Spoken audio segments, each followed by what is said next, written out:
Hello everyone, एक बार फिर से आप सभी का हार्दिक स्वागत एंड वार्म वेलकम। आज की वीडियो के अंदर हम डिस्कस करेंगे मॉनिटरिंग इन एनेस्थेसिया। जब भी किसी इंडिविजुअल को एनेस्थेसिया दिया जाता है, चाहे वो गैसेस हो, चाहे वो आईवी हो या वो स्पाइनल हो, उन सब के अंदर जो स्पेशल हमें चीज़ नोटिस करनी होती है, वो सबसे जो इम्पोर्टेंट होता है हमारा, जो वो क्या होता है, पेशेंट का वाइटल साइन होता है। और वाइटल साइन है ऑलवेज हम कहाँ पर देखते हैं? एनेस्थेसिया मशीन की मॉनिटर के ऊपर देखते हैं। सबसे जो इम्पोर्टेंट बात करेंगे कौन सा होता है, कौन सा हमें देखना ही देखना है, और इसी के साथ में हम हर चीज़ को नोटिस करते हैं पर गिवन ए पेशेंट एनेस्थेसिया। सबसे पहले हम बात कर रहे हैं एचआर के बारे में। तो आपके सामने एचआर का मतलब होता है हार्ट रेट। एंड बात करते हैं पल्स के बारे में, तो यहाँ पर पल्स रेट देखी जाती है। एंड यहाँ पर SpO2 लिखा है गाइस, तो SpO2 का मतलब ऑक्सीजन सेचुरेशन देखी जाती है।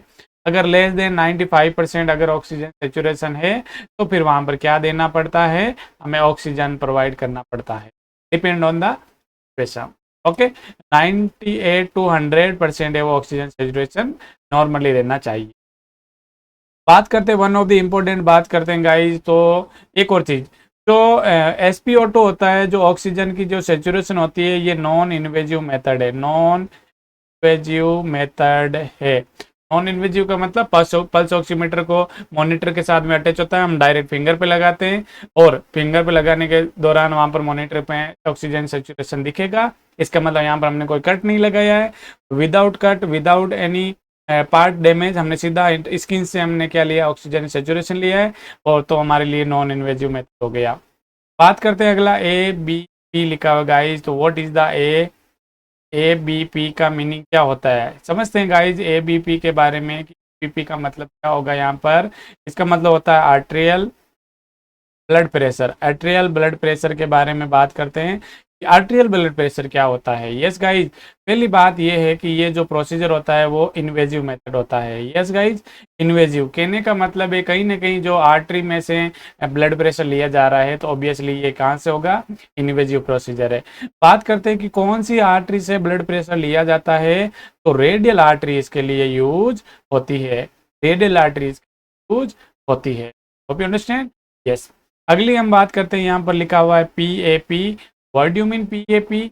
PAP का मतलब यहाँ पर क्या होगा? PAP का मतलब यहाँ पर P airway, peak airway pressure होगा। और यह अनदर वर्ड अगर हम बोलें तो इसका क्या बोल सकते हैं? Pulmonary pulmonary pulmonary artery pulmonary artery pressure. हमें पता है कि नॉर्मली जो पल्मोनरी आर्टरी प्रेशर होता है वो 20 to 25 mmHg होता है नॉर्मली बात करें तो। ये अगर मैं बात करूँ नॉर्मल, मोर देन 25 mmHg से ज़्यादा अगर वहाँ पर पल्मोनरी आर्टरी प्रेशर है, तो वो पल्मोनरी हाइपरटेंशन में आएगा। Yes guys, okay. बात करते हैं इसके आगे, हम बात करते हैं कि आप देख रहे हैं कि ये जो आप स्ट्रक्चर देख रहे हैं, अप एंड डाउन आपको ग्राफ लाइक स्ट्रक्चर दिखती है, ये क्या है? तो गाइज आपको दिख रहा होगा कि ये यहाँ पर लिखा है, ये EC का है। पहली बात तो इसको अपन जो ये ग्राफ बना है, इस ग्राफ को अपन बोलते हैं कैप्नोग्राफ। क्या बोलते हैं? तो बोलना जाता है कैप्नोग्राफी। कैप्नोग्राफी के अंदर ECO2 देखा जाता है। क्या होता है ECO2 गाइज, समझते हैं कि देखो, सबसे पहले उस मॉनिटर को या उस ग्राफ को अपन बोलेंगे कैप्नोग्राफी।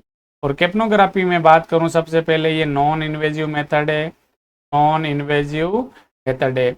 दूसरी बात करते हैं कि इस मेथड में क्या होता है, इसके अंदर हम क्या लेते हैं? ECO2 लेते हैं गाइस। CO2 का मतलब हमें पता है कि कार्बन डाइऑक्साइड होता है, और ET का मतलब होता है एंड टाइडल कार्बन डाइऑक्साइड होता है। नॉर्मली बात करते हैं कि इसका जो प्रेशर होता है 35 to 45 mmHg होता है। क्या? ECO2 होता है। सबसे जो मोस्ट एंड इम्पोर्टेंट यहाँ पर जो पैरामीटर देखने को मिलेगा, हमें यह देखना है कि वहाँ पर एंड टाइडल कार्बन डाइऑक्साइड कितनी है। बिकॉज अगर ये ज़्यादा होगा, इसका मतलब पेशेंट में ऑक्सीजन की डिमांड बढ़ जाएगी। बाकी आप देख रहे हो कि ये जो हमें मॉनिटर दिखाता है, ये कफ ब्लड प्रेशर को दिखाता है, यहाँ पर टेम्परेचर को दिखाता है, और हम कुछ इंपॉर्टेंट यहाँ पर ये चीज़ें देखते हैं। Hope you enjoy this video guys. Video अगर आपको इन्फॉर्मेटिव लगा है तो वीडियो को लाइक करें, एंड चैनल पर अगर नए हैं तो चैनल को सब्सक्राइब करें। Thank you so much.